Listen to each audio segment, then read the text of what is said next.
The European Union promised in the withdrawal agreement to recognise Northern Ireland's integral place in the United Kingdom's internal market, and pledged its best endeavours to facilitate the trade between Northern Ireland and all other parts of the United Kingdom, avoiding controls at the ports and airports of Northern Ireland to the extent possible. It went on to promise to develop, in good faith, agreements giving effect to this relationship, such that they can come into force by the end of 2020. It's quite clear, though, to any objective, impartial spectator that the EU isn't acting in good faith. As David Frost, the United Kingdom's chief negotiator, made clear in response to tweets by the EU's chief negotiator, Michel Barnier.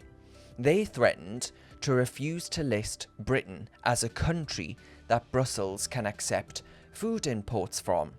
Now, in what world, in what reality, would an effective food blockade between Northern Ireland and the other three constituent parts of the United Kingdom be considered the EU acting in good faith?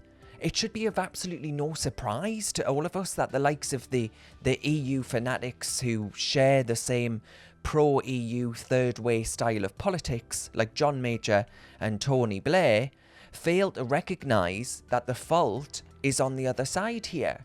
The EU used to argue that the only deal that we could have was one in which the UK didn't cherry-pick parts of the EU membership that we didn't want. Now, in recognising this, the UK instead offered a low-fat, no extras, pared down and bog-standard Canada-style free trade agreement.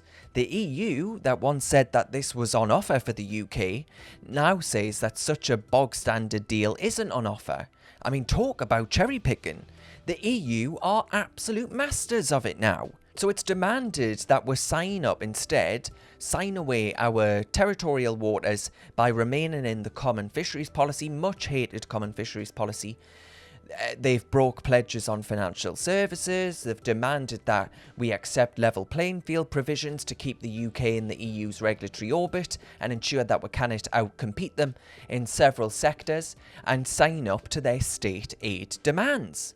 It's a far cry, though, isn't it, from the days of Theresa May when she was Prime Minister, with Boris Johnson, the Prime Minister, and his team saying enough is enough. They're refusing to play ball.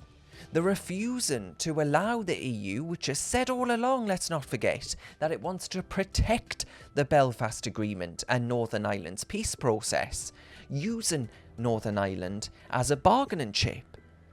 So in the internal market bill, which is what Tony Blair and John Major are kicking off over at the moment, in the event that the EU continues its intransigent approach and continues acting like it's negotiating with the May government that bent over backwards to meet its concessions and demands, and in refusing to countenance an agreement of the likes it's offered to Canada, South Korea and Japan, the Prime Minister's saying, look, we'll just walk away and trade with you on, as Australia does indeed, on World Trade Organization terms.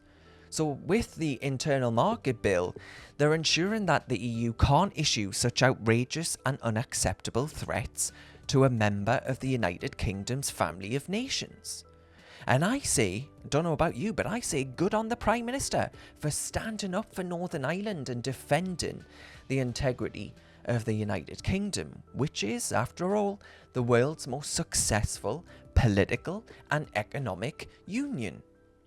MPs, I reckon, have to support this bill that, one, secures Brexit, but it also removes the EU being able to hold all of the cards. It actually ensures that a deal is more likely than it otherwise would be. We all have to ignore the pro-EU zealots and former prime ministers that are best forgotten about, and actually stand up for Britain and ensure that this negotiation is one in which the UK finally stands up to the bullies in Brussels, who at the end of the day are the ones who have broken their good faith commitments, which were part of that treaty in international law.